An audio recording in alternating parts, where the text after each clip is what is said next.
మరొక వైపు సభా వేదిక వద్ద నుంచి మా కరెస్పాండెంట్ నాయుడు అప్డేట్స్ అందిస్తారు. నాయుడు, సభా వేదిక వద్ద సిచ్యువేషన్ ఎలా ఉంది? పెద్ద ఎత్తున అతిరథ మహారందరూ తరలి వచ్చేందుకు అవకాశం ఉన్నట్లుగా కనిపిస్తా ఉంది కదా.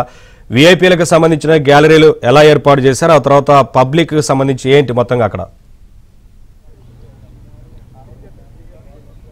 అంటే సభావేదికి సంబంధించినంత వరకు కూడా ఏదైతే ఉందో ఇప్పుడు మనం ఉన్నదైతే ఏదైతే నారా చంద్రబాబు నాయుడు అలాగే నారా లోకేష్ ఏదైతే బస్ చేశారో అక్కడ ఉన్నా మరి కాసేపట్లో ఇక్కడి నుంచి బయలుదేరిపోతున్నారు. సభావేదికి సంబంధించినంత వరకు కూడా సుమారుగా 600 మంది అతిథులు సరిపడా సభావేదిక వేశారు. ఇది అతిపెద్ద సభావేదిక. మరోవైపు అంటే యువగలం పాదయాత్ర ముగింపు సభతో పాటు నవశకానికి నాంది పలకాలని ఒక భారీ సభను ఏర్పాటు చేస్తున్నారు. మరి కాసేపట్లో ఇక్కడ నుంచి ఇప్పుడు ప్రస్తుతం నారా లోకేష్ క్యాంప్ ఆఫీస్ దగ్గర మనం ఉన్నాం. ఇక్కడ నుంచి ఆల్రెడీ చంద్రబాబు నాయుడు, బాలకృష్ణ వీళ్ళంతా కుటుంబ సభ్యులంతా కూడా ఇక్కడికి ఆల్రెడీ చేరుకోవడం జరిగింది. మరి కాసేపట్లోనే ఇక్కడ నుంచి వీళ్ళంతా కూడా బయలుదేరనున్నారు. ఇప్పటికే పవన్ కళ్యాణ్ అటు నగరంలో నోవటల్ హోటల్ కూడా కొద్దిసేపు క్రితమే చేరుకున్నటువంటి పరిస్థితి మనకు కనిపిస్తుంది.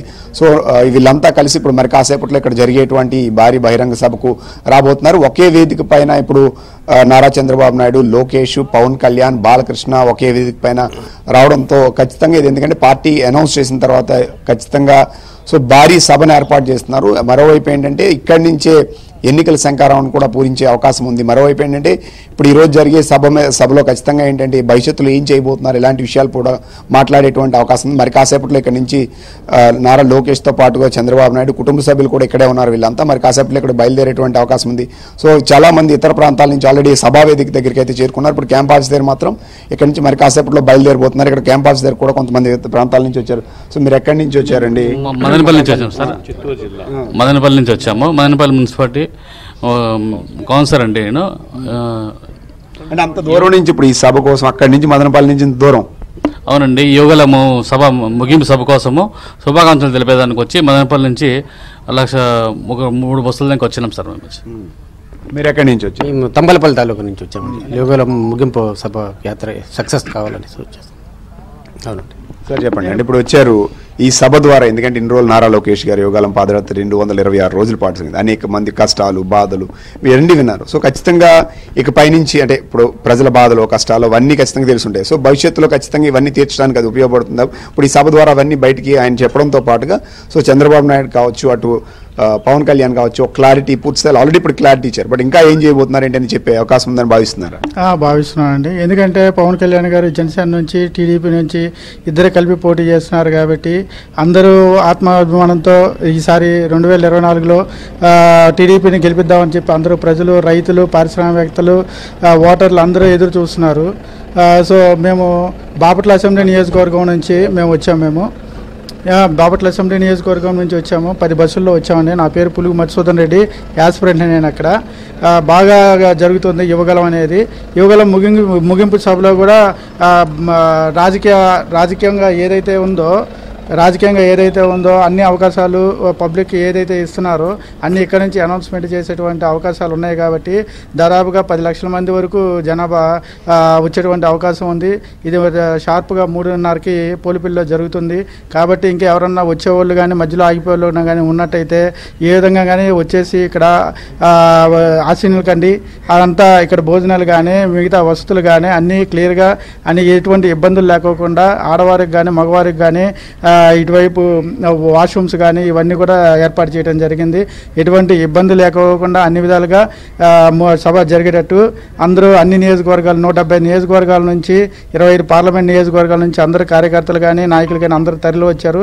ఎటువంటి పరిస్థితుల్లో 2024లో మేమే గెలుస్తున్నాం, టీడీపీ గెలుస్తుంది, పూర్తి మెజార్టీతో మేమే గెలవబోతున్నాం. సార్ మీరు ఎక్కడి నుంచి వచ్చారు? సార్ నేను విశాఖపట్నం నుంచి వచ్చానండి. నారా లోకేష్ గారికి శుభాకాంక్షలు తెలియజేద్దామని వచ్చాను సార్. ఈయన హైదరాబాద్ నుంచి వచ్చారండి.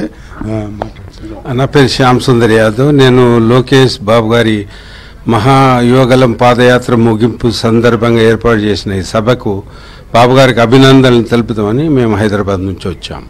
సో మీరు ఎక్కడి నుంచి వచ్చారు? ఇప్పుడు ఈరోజు ఆల్రెడీ ఈ సభ ద్వారా ఖచ్చితంగా నవశకానికి నాంది పలుకుతామని ఆల్రెడీ పార్టీ చెప్తుంది. సో అదే భారీగా జనాలు ఆల్రెడీ తరలి వస్తున్న పరిస్థితి ఉంది. నిమ్మకూరు నుంచి వచ్చామండి. అన్న ఎన్టీ రామారావు గారి గురించి విశ్వవిఖ్యాత నట సార్వభౌముడి అంశాన మనవడిగా అద్భుతమైన ఒక గొప్ప వ్యక్తిని ఆంధ్రప్రదేశ్కి వరంగా బాబు గారు ఇవ్వడం జరిగింది.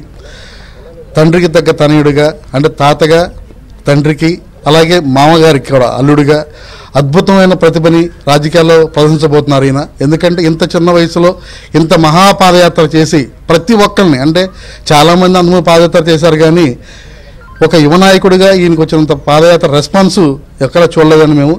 ఎందుకంటే మా గ్రామంలో గత అంటే మన అధికారంలో ఉన్నప్పుడు గ్రామం మొత్తాన్ని కూడా ఒక తీర్చిదిద్ది ఏపీలోనే ఒక రోల్ మోడల్ గ్రామంగా చేశారండి మా ఊరు గ్రామాన్ని. ఎన్టీ రామారావు గారు గ్రామాన్ని దత్తత తీసుకుని ఇవాళ అలాంటి వ్యక్తి మా ఊరు మనవడిగా, అలాగే మా ఊరు అల్లుడిగా ఇన్ని క్వాలిఫికేషన్లు ఉన్నాయి.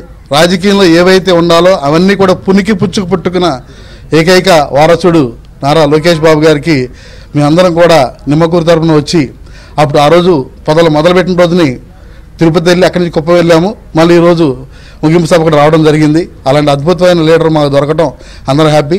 రాబోయే రోజుల్లో ఆంధ్రప్రదేశ్ కూడా మంచి భవిష్యత్తు, బాబు గారికి ధీటుగా ఆయన అయ్యే నాయకుడు అని చెప్పేసి మనస్ఫూర్తి కోరుకుంటున్నాం. ఆయన కూడా సో అక్కడ మీరు ఎక్కడి నుంచి వచ్చారండి? అన్నమయ్య జిల్లా మదనపల్లి నుంచి వచ్చాము. ఎందుకంటే భారతదేశ చరిత్రలోనే ఏ రాజకీయ పార్టీ యువ నాయకుడు చేయనటువంటి పాదయాత్ర చేపట్టి పాదయాత్రలో ఎంతమంది ప్రజల కష్ట సుఖాలను తెలుసుకొని భవిష్యత్ తరాలకి రేపు రాబోయే రోజుల్లో నవశకానికి నాంది పలకడానికి ఈ ముగింపు యాత్ర చేపడుతున్నటువంటి సభకు మేము నారా లోకేష్ గారికి శుభాకాంక్షలు తెలియడానికి వచ్చాము. ఖచ్చితంగా ఈ ఆంధ్రప్రదేశ్ రాష్ట్రంలో ఆయన దొరికినటువంటి రెస్పాన్స్ చూస్తూ ఉంటే యువకులు ఉత్సాహంతో ఉన్నారు. రేపు రాబోయే రోజుల్లో 2024 ఖచ్చితంగా యువత అంతా ఆయనకు సమర్థించి ఖచ్చితంగా భవిష్యత్తును వాళ్ళే చెక్కదిద్దుకునే పరిస్థితి ఉంది. ఖచ్చితంగా 2024లో తెలుగుదేశం పార్టీ అధికారంలో రావడం సత్యం, యువకులకి ఉపాధి కూడా కలగడం సత్యం అని తెలియజేస్తున్నాం. మీరు ఎక్కడి నుంచి వచ్చారండి? మేము అన్నమయ్య జిల్లా నుంచి వచ్చాము. గత జనవరిలో పాదయాత్ర స్టార్ట్ చేయడం నుండి కూడా సార్తో పాటు మేము కూడా డిస్టిక్ అంతా తిరిగాము, ఉమ్మడి చిత్తూరు జిల్లా అంతా తిరిగాము. ఎక్కడ చూసినా నీరాజనాలు బతుకుతున్నారు. ఎక్కడ చూసినా ఈ వైసీపీ నాయకులు ఎంత ఆటంకం కలిగించినా, ఎన్నో ప్రలోభాలు పెట్టినా మా యువ నాయకుడు అనుకున్న లక్ష్యాన్ని చేరినాడు. ఈరోజు ప్రజల కష్ట సుఖాలు తెలుసుకున్నాడు. ఇప్పుడు ప్రజలు ఎక్కడుంటే కూడా అందరినీ కలుపుకుంటూ పోతూ ప్రతి ఒక్క నియోజకవర్గంలో కూడా దిగ్విజయంగా ఈరోజు పాదయాత్ర ముగించి ఎన్నో ఇబ్బందులు పెట్టి ఎన్నో కేసులు పెట్టినా కానీ భయపడడం లేదు. కొంతమంది అయితే గాన యువగలము లేదు ఏదో అన్నారు గతంలో ఇప్పుడున్న వైసీపీ ప్రభుత్వం. వాళ్ళకు ధీటుగా ఈరోజు పూర్తి చేసి ఈరోజు 10 లక్షల మందితో ఈరోజు విశాఖలో ఈ పొద్దు ఇక్కడ ముగింపు సభ నవశకం సభ జరుగుతోంది. ఇదే ఇప్పటికే వైసీపీ గుండెల్లో రైళ్లు పరిగెత్తు వైసీపీ ఖాళీ పరిస్థితి ఉంది. గతంలో ఏమనుకున్నాడో యువ నాయకుని ఆధ్వర్యంలో కూడా రాష్ట్రం అభివృద్ధి చెందుతుంది. మళ్ళా ఆంధ్రప్రదేశ్ నవ్యాంధ్ర ప్రదేశ్ అవుతుంది. హైదరాబాద్ ఏ విధిగా వాళ్ళ నాన్న తీర్చిదిద్దాడో అదే పయనంలో ఈరోజు లోకేష్ గారు తీర్చిదిద్దాడు. సో చూడొచ్చు వీళ్ళంతా కూడా వివిధ ప్రాంతాల నుంచి నారా లోకేష్ సభకి ఏదైతే ముగింపు సభకు ఉందో సభలో వీళ్ళందరూ పాల్గొనేందుకు రావడం జరిగింది. ఇక్కడ ఆల్రెడీ చంద్రబాబు నాయుడు కూడా ఇక్కడ చేరుకున్నారు, బాలకృష్ణ చేరుకున్నారు, కుటుంబ సభ్యులంతా కూడా ఇక్కడే ఉన్నారు. మరి కాసేపట్లో ఇక్కడి నుంచి సభావేదిక బయలుదేరబోతున్నారు. సో సభ మరి కాసేపట్లో ప్రారంభం కాబోతుంది. ముఖ్య నేతలంతా కూడా ప్రధానంగా ప్రసంగిస్తారు. 4 గంటలకు ఇక్కడి నుంచి అక్కడికి చేరుకొని 4 నుంచి 6 లేకపోతే 7 వరకు కూడా సభ కొనసాగేటువంటి అవకాశం ఉంది. ఇప్పటికే అక్కడికి లక్షలాది మంది ప్రజలు కావచ్చు, కార్యకర్తలు కావచ్చు, నేతలు కావచ్చు, టీడీపీ జనసేన నేతలంతా కూడా ఆల్రెడీ అక్కడికి చేరుకోవడం జరిగింది. వీళ్ళంతా కూడా ఈ రోజు సభా వేదిక ద్వారా, ఎందుకంటే ఇంతవరకు టీడీపీ జనసేనకు సంబంధించినటువంటి ఏదైతే భేటీ ఉందో చాలా అంశాలపైన చర్చించారు. బట్ ఈ వేదిక ద్వారా కంబైన్ గా ప్రకటించేటువంటి అవకాశం ఉంది. అయితే ఏవైతే అంశాలు ఇప్పుడు మేనిఫెస్టో సంబంధించిన అంశాలపైన తదుపరి మాట్లాడేటువంటి అవకాశం ఉంది. కానీ భవిష్యత్తులో ఇక్కడ ఉన్నటువంటి కార్యకర్తలకు కావచ్చు, నేతలకు కావచ్చు ఎలాంటి క్లారిటీ ఇస్తారు, ఏం చేయబోతారు అనే విషయం దిశానిర్దేశం ఈ వేదిక ద్వారా చేసేటువంటి అవకాశం ఉంది. ఎందుకంటే గతంలో ఏదైతే నారా చంద్రబాబు నాయుడు మీకోసం పాదయాత్ర చేసినప్పుడు కూడా ఎక్కడైతే ముగించారో అదే ప్లేస్లో కూడా నారా లోకేష్ కూడా పూర్తి చేశారు. మరి పూర్తి చేసిన తర్వాత అదే వేదిక పైన ఉత్తరాంధ్రలో ఒక భారీ సభను పెట్టారు. తర్వాత అధికారంలోకి రావడం జరిగింది. ఇప్పుడు అదే తరహాని నారా లోకేష్ కూడా కొనసాగిస్తున్నటువంటి పరిస్థితి ఉంది. సో మరికొంతమంది ఉన్నారు, వీళ్ళు ఎక్కడి నుంచి వచ్చారో వాళ్ళతో మాట్లాడదాం. సార్ మీరు ఎక్కడి నుంచి వచ్చారు? ఇప్పుడు నా పేరు శ్రీకాంత్ అండి, నేను యుఎస్ నుంచి వచ్చాను. సో యుఎస్ నుంచి ఈ ముగింపు సభకు వచ్చారు? అవునండి. సో లోకేష్ గారు his done a great job. 3000 kilometres ప్రతి ఒక్కరితో కనెక్ట్ అయ్యారు. ఏదైతే ఫస్ట్ రోజు స్టార్ట్ చేసేటప్పుడు ఏదైతే అజెండా పెట్టుకున్నారో టిల్ ఎండ్. ప్లస్ నేను యూఎస్ నుంచి రావటం కాదు, నేను చాలామంది కువైట్ నుంచి డ్రైవర్స్ వేరే వాళ్ళని కూడా కలవటం జరిగింది. ఈ సభ కోసమే చాలా దూరం నుంచి వాళ్ళ ఛార్జీలు పెట్టుకొని వచ్చినట్టు. అంటే ఇతర దేశాల నుంచి కూడా ఈ సభకు హాజరవుతున్నారు. అవునండి, ఇంక్లూడింగ్ మై సెల్ఫ్. నేను కూడా చాలామంది, నేను మా ఫ్రెండ్స్ కూడా యూఎస్ నుంచి చాలామంది వచ్చినాము. సో వీఆర్ సపోర్టింగ్ లోకేష్ గారు and we congratulate him and all the best. So ఇది మనం చూడొచ్చు, ఇక్కడ ఉన్న వాళ్ళంతా కూడా అంటే కేవలం ఆంధ్రప్రదేశ్ ఇటు తెలంగాణ నుంచే కాకుండా ఇతర దేశాల్లో ఉన్నటువంటి వాళ్ళు సైతం ఈ ముగింపు సభకు హాజరవుతున్నారు. సో ఈ సభ యొక్క ప్రాధాన్యత, ఇంపార్టెన్స్ ఏంటనేది వీళ్ళు వస్తున్న ప్రజలను వీళ్ళని చూడొచ్చు. ఇక్కడికి వచ్చే వాళ్ళందరూ కూడా ఇతర ప్రాంతాల నుంచి ఎక్కువ మంది వస్తున్నారు, ఉత్తరాంధ్ర ప్రాంతంతో పాటు. సో ఈ రోజు ఖచ్చితంగా పార్టీలో ఏం మాట్లాడతారు, ఏం చెప్తారు, ఈ పాదయాత్ర అనుభవాలను ఇక్కడ ఉన్నటువంటి నేతలతో వీళ్ళతో ఎలా పంచుకుంటారని చూడడానికి కార్యకర్తలు కానీ నేతలు కానీ సిద్ధంగా ఉన్నటువంటి పరిస్థితి అయితే కనిపిస్తుంది.